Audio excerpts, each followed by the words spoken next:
राम जय जय राम।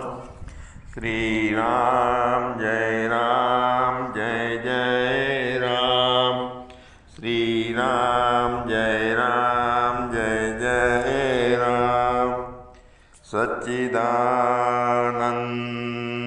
भगवाननी जय।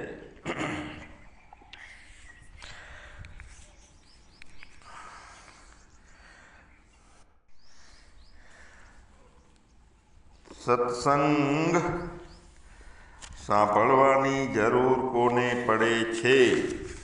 શ્રવણની મનનની જરૂર કોને પડે છે? તો જેને હરખું પોતાનામાં સેટ રહેવું છે જ્ઞાનમાં એને. મતલબ કે દોષ નિવારણ માટે છે આ શ્રવણ અને મનન. જેના મળ વિક્ષેપ અને આવરણ જેવા કોઈ દોષ નથી એને કોઈ શ્રવણની જરૂર નથી રહેતી. પણ રોજે રોજ શ્રવણ થાય તો સારું, પછી એમાં ખોટું નથી, એટલે એ રીતે શ્રવણ થાય. ફરીથી દોષ ના આવે, માયાનો પ્રભાવમાં પાછા ના આવી જવાય. એટલે વિવેક કાયમી જાગ્રત રહે ને, એટલા માટે રોજ સ્વાધ્યાય જોઈએ, સાંભળવાનું જોઈએ, રોજ શ્રવણ મનન કરવું જોઈએ.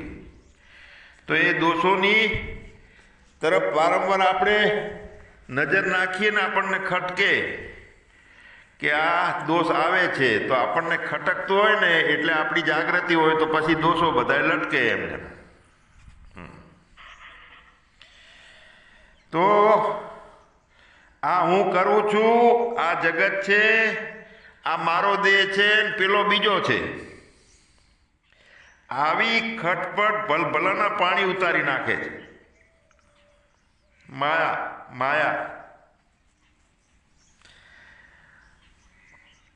પણ દેહની જરૂર પડે છે. દેહ વગર કોઈ લાવો લેવાતો નથી. અત્યારે સંભળાય છે, મોજો આવે છે, દ્વેષ કે રાગ કે કર્મની સામે આપણે તટસ્થ રહી શકીએ, આખા જગતને મહાત કરી શકીએ છીએ. દેહ વગર આ લાવો લેવાતો નથી. આ જે કર્મની જંજીર બંધન આપણને બંધનમાં ના નાખે તો એવી સમજથી એની જરૂર પૂરતો આપણે ઉપયોગ કરવાનો હોય છે દેહનો, જો એમાં ફસાવાનું નથી. તો આવી કળા એ આ સત્સંગથી આપણે વારંવાર એ વિષયને જાગૃત કરીને હસ્તગત કરીએ છીએ. દેહની બારે રહી અને ખેલતા શીખવાનો આ ખેલ છે. રમતની જેમ ખેલવાનો, જીવનમાં ખીલતું જવાનું અને ખેલતું જવાનું. ખેલતા ખેલતા ખીલવાનું બંધ થઈ જતું હોય તે ના થાય જોવાનું. તો એ તો એક જ રસ્તો છે કે પોતાનામાં સ્થિરતા રાખવી. પોતાનામાં કોઈ ઉપાધિ નથી. જે સાક્ષી પદ આપણું છે તે અનુભવી લીધું, એટલે શ્રવણ કરતા કરતા કે રોજ વ્યવહારિકતા સાથેનું ગૃહસ્થમાં જીવન જીવતા જીવતા પણ સાક્ષી ભાવની સ્થિરતા કાયમ રહે આપણી. અને સાક્ષી ભાવનું કાયમ સ્થિરતા રહે તો આ જગત નાટકની જેમ લાગે. બધું જોઈને આનંદ કરવાનો. જે સામે આવે અને જે નાટક કરે છે, જેટલી જાતનો બન્યો છે, તો એ મુખ્ય છે એ યાદ આવે ને બીજો પહે નહીં. આ નવો આવીને પહેરી ગયો છે ને એ આવો છે ને એને રાગ છે ને એને દ્વેષ છે, એવું કંઈ આવે નહીં. એટલે આ જગતનું નાટક બેઠા બેઠા જોવાનું છે. પણ આપણું પદ જે સાક્ષી પદ આપણે સાચવી રાખીએ તો નાટકની જેમ જોવાય બધું, નહીતર ભટકવાનું થઈ જાય.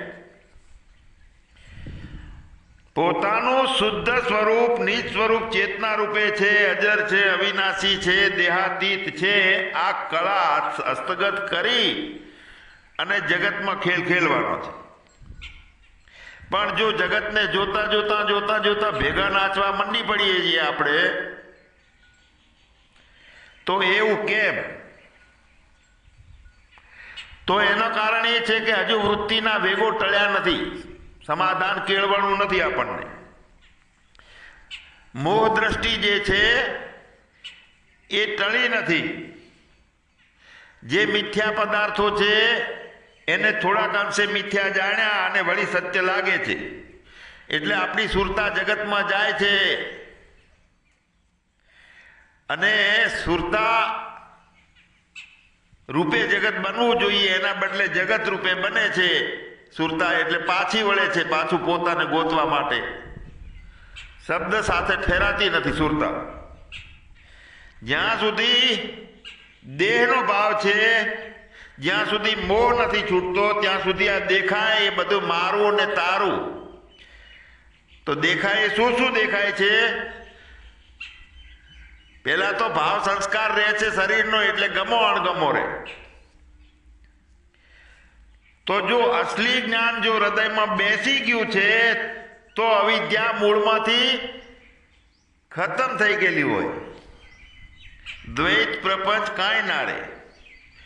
જો બ્રહ્મ જ્ઞાન હૃદયમાં રહ્યું તો અવિદ્યાનું બધું મૂળ ગયું. મોહ, દંભ, દ્વેષ, ક્લેશ આ જ્યાં સુધી નથી ટળ્યા આપણા, તો શું જ્ઞાન થયું છે આપણને? ખાલી માન્યતા થઈ. મોહ એટલે આખી દુનિયા ઉપર મોહ મમતા ભરેલી છે આપણને. માય કાંઈ અને બાર બીજું, તો એ દંભ.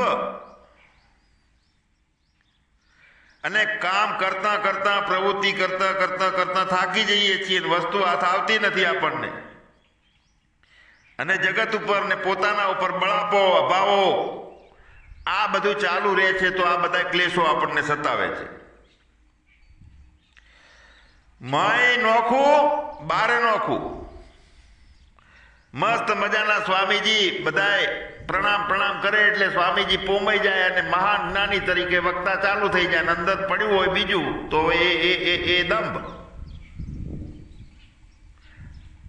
દેખાડામાં જ્ઞાન ને રહેવાનું અજ્ઞાનમાં, તે દંભ.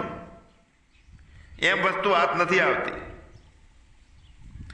ક્લેશો થાય છે, બીજું બીજું દેખાય છે, બીજા ઉપર બળાપો થાય છે, મનના ભાવો સતત પજવે છે, જગત ઉપર અભાવો થાય છે. જગત છે જ નહીં, જગત ઉપર અભાવો નહીં, બધે પરમાત્મા છે. તો પરમાત્માને ના માનો અને ચિંતા કરવી, ડીઝલ બાળવું, બળતરાઓ કરવી એ ક્લેશ છે. અને અમુક આ ગમ્યું તો એ રાગ છે, નથી ગમ્યું તો એ દ્વેષ છે. તો આ બધા મહારથી છે શત્રુઓ અજ્ઞાની માટે. એટલે જ્ઞાન ઠરતું નથી જ્ઞાન. મલિન વાસના જો જાતી નથી તો પછી આપણી સદગતિ કે જ્ઞાન કેવી રીતનું ઠરે? અંધારું અને અજવાળું એક સાથે તો રહી શકતું નથી કોઈ દિવસ. એક જ વાસણમાં અડધો વાહનમાં અંધારું, અડધા વાહનમાં અજવાળું ભરો, એક તપેલીમાં, એક કથરોટમાં, બે ભેગું રહેશે કોઈ દાડો? અને આપણામાં અંધારું અજવાળું બે ભેગું રહે એવું માનીએ છીએ. ઘડીક હું વ્યવહારનો છું ને ઘડીક હું પરમાત્માના રૂપે જ્ઞાની છું ને, તો લીલા કરું છું. બહુ મહાન યુક્તિ આ થાય ગઈ છે લીલા કરવા વાળા.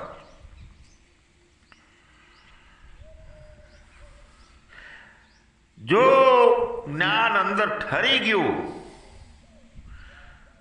તો એના સિવાયનું છે એ બધું જામી ગયું. જ્ઞાન કોનું છે? પદાર્થનું. દ્રશ્ય પ્રપંચ છે એનું જ્ઞાન છે. તો એ જ્ઞાન નથી રહ્યું તો બધું ઠરી ગયું. બધી વૃત્તિઓ વેગથી ટળી જાય અને લાડવો બની જાય. લાડવો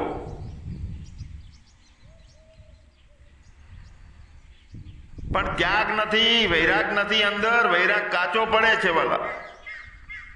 ત્યાગ ને વૈરાગ વગર બધું જ ફોકટ છે, ફોકટ. સાંભળી અને જો સાંભળેલું જ્ઞાન પોતાના જીવનમાં પરિણામ ના આપે તો એ જ્ઞાનનું શું કરવાનું? અથાણું. સત્ય ના મળે સાંભળીને તો એ ના ચાલે. એક બાજુ ચણા ખાવા છે તો ચણા ખાઈ અને પાછો હાથ ચાટવાનું કરીએ છીએ. સત્સંગ મસ્ત સાંભળીએ 1 કલાક મસ્ત નિધિ ધ્યાસન થઈ ગયું, પોતાના સ્વરૂપમાં સ્થિતિ થઈ ગઈ સાંભળતા સાંભળતા, પછી પાછો જગતમાં જઈને હાથ ચાટવાનું ચાલુ કરીએ ચણા ખાઈ.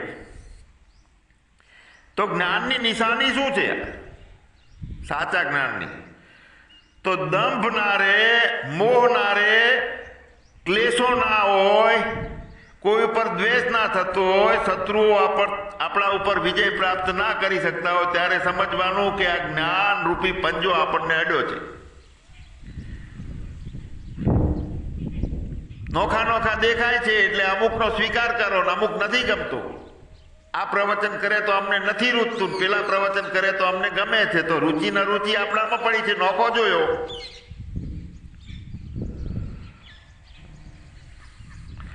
તો એનું કારણ શું છે કે હજુ આ બેઠો હું છું એ સંસ્કારથી બધું કરીએ છીએ, ઠરેલાથી કઈ થતું નથી. બધું ઠરી ગયું તો ક્યાંથી બીજો ઊભો થયો વારંવાર?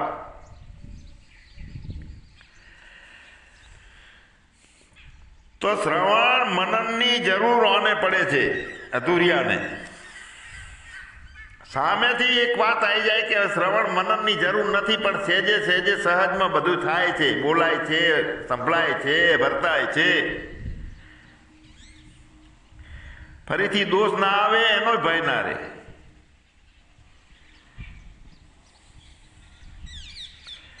તો પછી એ દોષો વારંવાર ના આવે એટલા માટે ક્ષોત્રી અને બ્રહ્મનિષ્ઠ ગુરુ પાસે જઈ અને એના સાનિધ્યમાં રહેવાનું. એમનો સૂક્ષ્મ દર્શનથી અંદરના સંસ્કારો જે છે આપણા જગત ભાવના, એ સંસ્કારો ખતમ થઈ જશે. જગતને જમાવટ પાડી દેવાની છે, જમાઈ દેવાનું છે આખા જગતને. દોષ નિવારણ જે છે એ કરતા ભાવથી દોષનું નિવારણ કરવા નીકળીએ તો ડબલ થાય છે દોષ.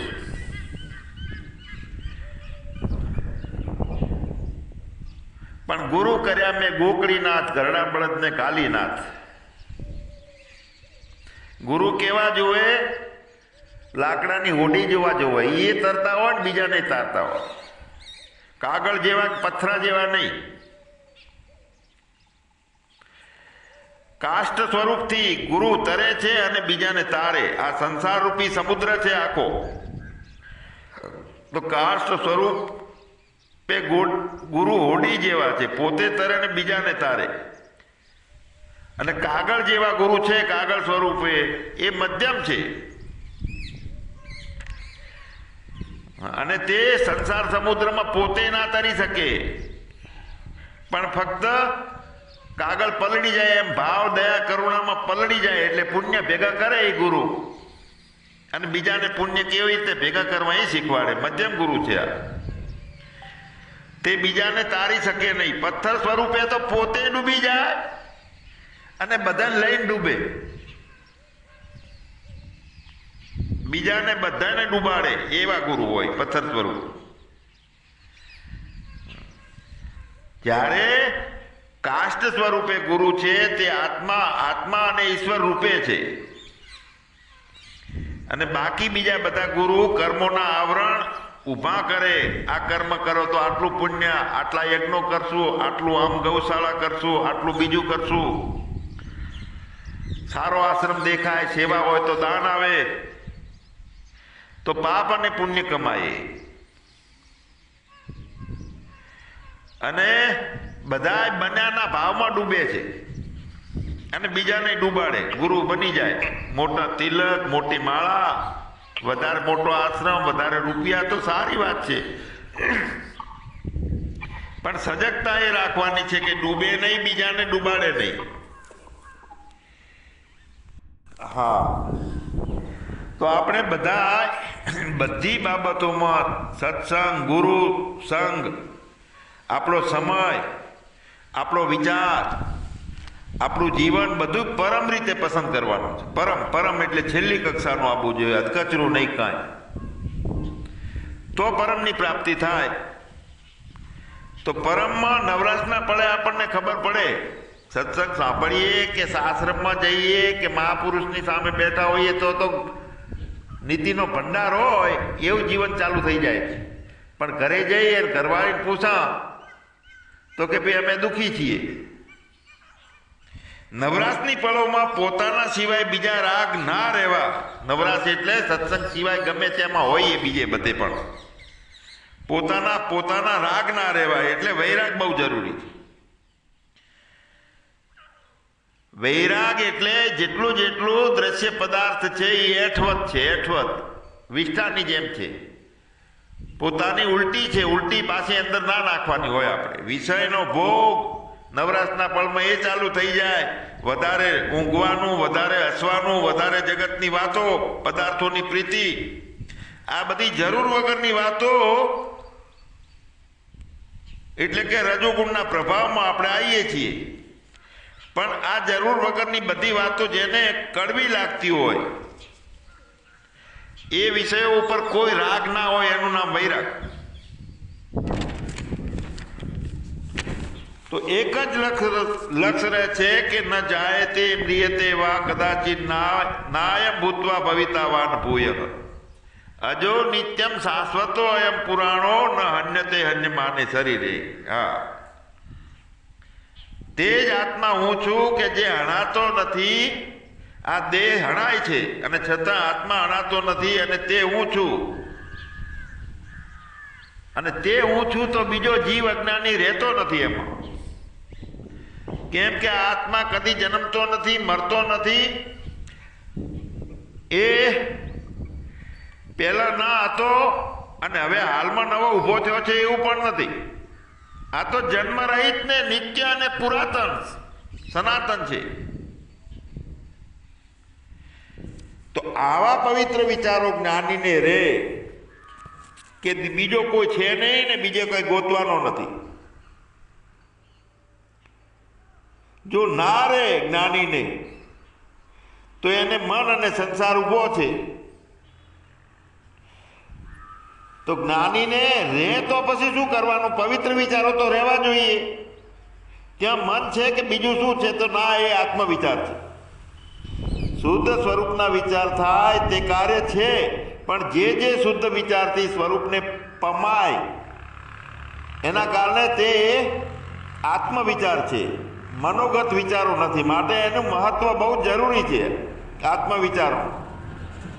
અને તેવા વિચારો સતત ધારણ થાય અને તિતિક્ષા, મોહ, દંભ બધું ટળતું હોય, તિતિક્ષા રહેતી હોય, તો તે તપ છે આપણું.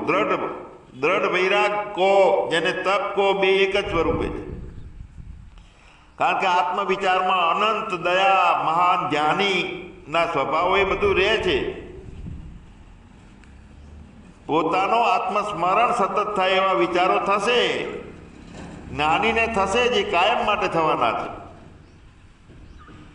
પણ અંદરથી કરતા ભોગતાપણું મટી ગયું અને આત્મવિચાર ચાલુ રહે. જગત આખું બહારનું જામી ગયું દ્રઢ વૈરાગ હોય તો.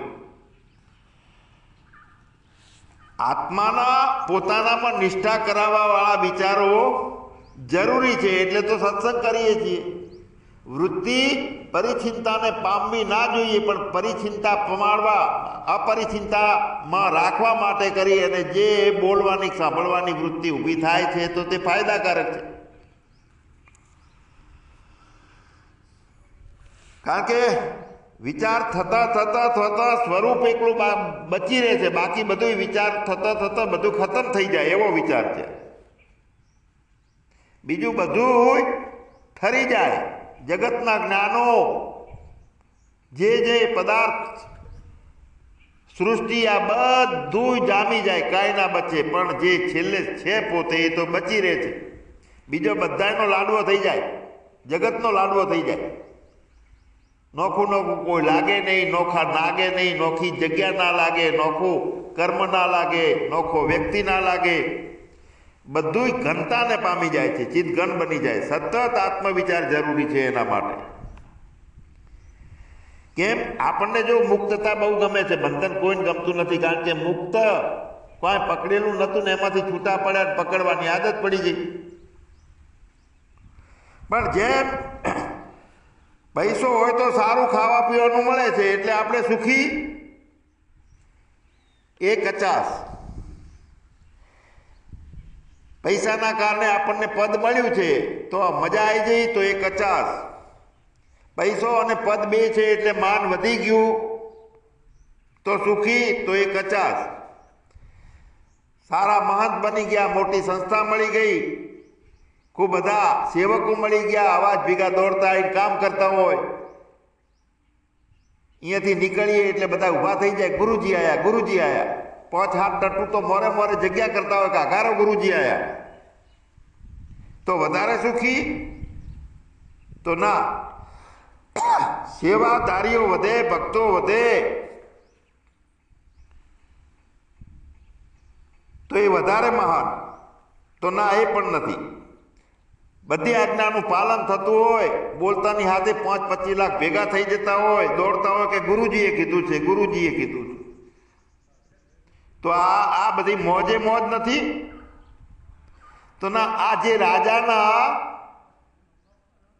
કે પ્રતિષ્ઠિત વ્યક્તિના જે વૈભવો છે ને એ જ વૈભવો મહારાજા થઈને મળે છે. બીજું શું છે આમાં? પદથી મળે, પૈસાથી મળે, સત્તાથી મળે તે સુખ છે, એ સુખ નથી. અંદર ભિખારીપણું ચાલુ રહે છે. એટલે આ ગુરુની રીત છે.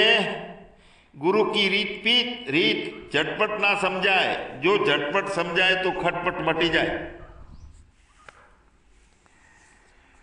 केम छो स्वामीजी? मजा में? हो, मोजे मोज छे. पण स्वामीजी पगमांथी रेलो खसी जाए એટલે મોઢું પડી જાય, પેલો મને આમ બોલ્યો, મારું આમ થયું. હા, તો એવો ફસામણી, આનંદ ને મોજ છે, એમાં ફસામણી ચાલુ થઈ જાય. કાંઈ ફસામણી ના થાય તે જો, બસ વિચાર સાથે વૈરાગ, દ્રઢ વિવેક અને તે આત્મવિચાર, સર્વસંગી છતાં સદા અલેપી. જો માય થોડો પણ કચરો પડ્યો, થોડો પણ ગમો અણગમો પડ્યો, થોડો પણ દેહને નથી ફાવતું પડ્યું છે, તો એ ઘાતક છે. એ દેહને તરત જ જીવતા હળગાઈ દેવો જોઈએ. વિપરીતતા, વિપરીત સંજોગ, વિપરીત વ્યક્તિ, વિપરીત પરિસ્થિતિ, ના ગમતો સત્સંગ. કેમ આ વ્યક્તિ સત્સંગ કરે છે, નથી ગમતું, તો એ આપણો દોષ છે.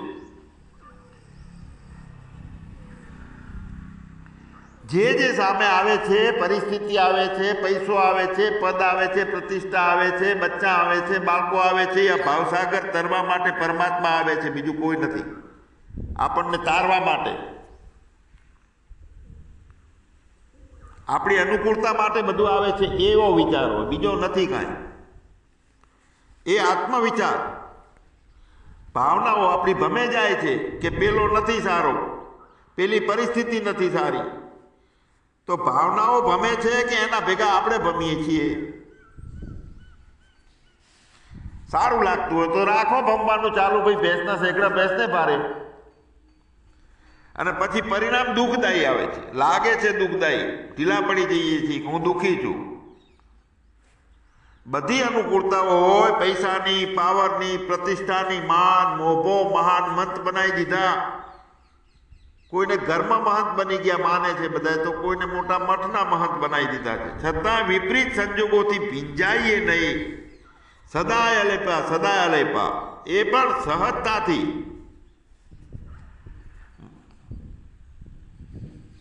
સહજતાથી એ પરિસ્થિતિનો સ્વીકાર.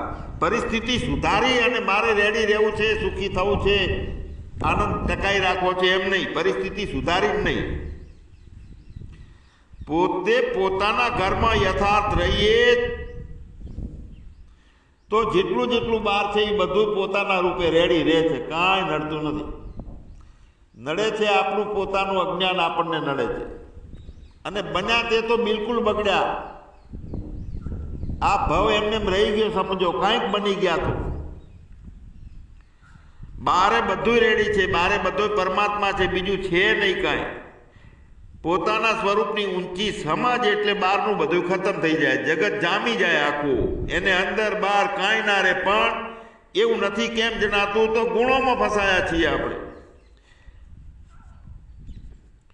જ્યાં જોવું તો કોટનું કોટ, સૌએ લીધી છે ગુણની ઓટ. ગુણમાંથી બહાર નીકળવાનું, બહારનું જગત જામી જાય. ગુણાતીત થઈ અને કાયમ સાક્ષી થઈને જોતા રહીએ, ખેલતા રહીએ, ખીલતા રહીએ. મતલબ કે ગુણોમાં પણ નથી ફસાવાનું. પોતાના ગુણો પોતાના નથી, પણ બીજામાં ગુણોના અવગુણો ચાલુ રહે છે પાછા. એટલે એકલો પોતાનો આત્મભાવ એ પણ નહીં. ગુણો એટલે ગુણ રૂપે ગુણો ખતમ. આપણામાં બધામાં જગતમાં ગુણો ખતમ. મારામાં ખતમ ને બીજામાં રહી જાય છે, તો એ પણ ના ચાલે. તો પછી જગત જામી ગયું નથી. જગતને બિલકુલ જમાઈ દેવાનું છે. અને જો દૂધને એમને 24 કલાક પડ્યું રાખો, ઓટોમેટિક જામી જાય. અને જો માય કાંક નાખ્યું તો એ કૂચા થઈ જાય છે. બગાડીએ છીએ. સહજ પ્રકૃતિ છે જમાવા માટેની. બધી પરિસ્થિતિઓ જામી જાય છે. જામવું જ પડે છે બધાને. ક્યાં સુધી ઉલટ પરમાત્માએ રચના એવી કરી છે, આપણે નહીં છોડીએ તો એ બધું છોડાતો રહેલો છે. દૂધની એટલે કે જ્યાં જ્યાં અંતઃકરણ નથી તે બધું સહજ ગુણોમાં વર્તે છે, પણ અંતઃકરણ ગુણોમાં ફસાવા માટે નથી. આપણું અંતઃકરણ ગુણોથી પાર લઈ જવા માટે છે. મનુષ્ય જ ઉત્તમ વિચાર કરી શકે છે કે હું ગુણાતીત છું, એવો પશુ ના કરી શકે. જો સહજ પ્રકૃતિ એના સ્વભાવમાં રહે, સહજતા રહે, તો જગત આખું જામી જશે. પણ આપણે ખટપટ કરવા જઈએ છીએ, બધું સુધારવા જઈએ છીએ, જ્ઞાન આપવા જઈએ છીએ, પોતાને સુધારી લેવો છે, બીજાને સુધારવું છે, સુધારવો છે, પરિસ્થિતિ હરખી કરવી છે. તો એ દૂધમાં છાશના છોંટા નાખીએ છીએ આપણે, એટલે ડૂચા થઈ જાય. દહીં જમાવા માટે કોઈ પુરુષાર્થ કરવો પડતો નથી. એમને પડ્યું રહે તો જામી જાય.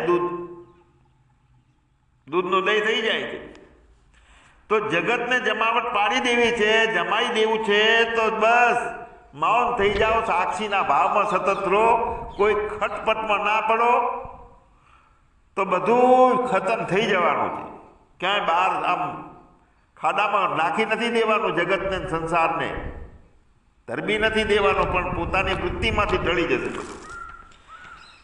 આપણે આપણું મેળવણ નાખવાનું બંધ કરીએ. પોતાનાપણાનું મેળવણ આપણે નાખીએ છીએ આપણું, એટલે ફોદા થઈ જાય છે. કચરો બધો બની જાય છે. તો મસ્ત જામી જાય. જો કોઈ પણ આપણા ગુણોમાં કે પ્રકૃતિની વ્યવસ્થામાં આપણો ચંચુપાત ના કરીએ અને જગતમાં વિરોધ ઊભો ના કરીએ, જેમ ચાલે છે એમ ચાલવા દઈએ, અને જે આવે છે મારા રૂપે આવે છે, બીજો આવતો નથી. સર્વેશામ અવિરોધેન, કોઈ વિરોધ નહીં. પરિસ્થિતિનો નહીં, ગુણોનો નહીં, માયાનો નહીં, વ્યક્તિઓનો નહીં, પ્રાણીઓનો નહીં, પદાર્થોનો નહીં, કોઈ વિરોધ નહીં.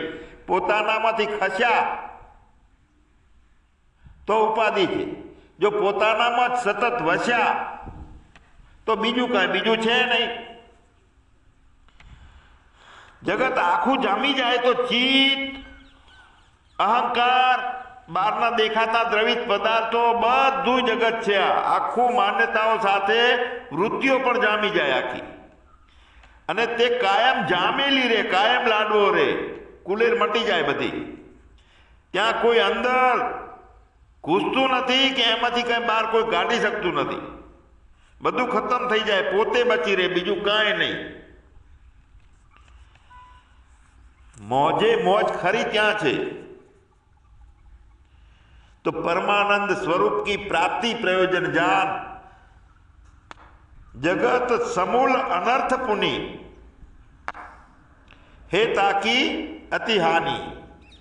કાંઈ લાટવા કાઢવા જેવા નથી. આ બળતામાં હું પણ રાખી અને આંગળીઓ કરવાથી બળવાનું છે. સચ્ચિદાનંદ ભગવાનની જય.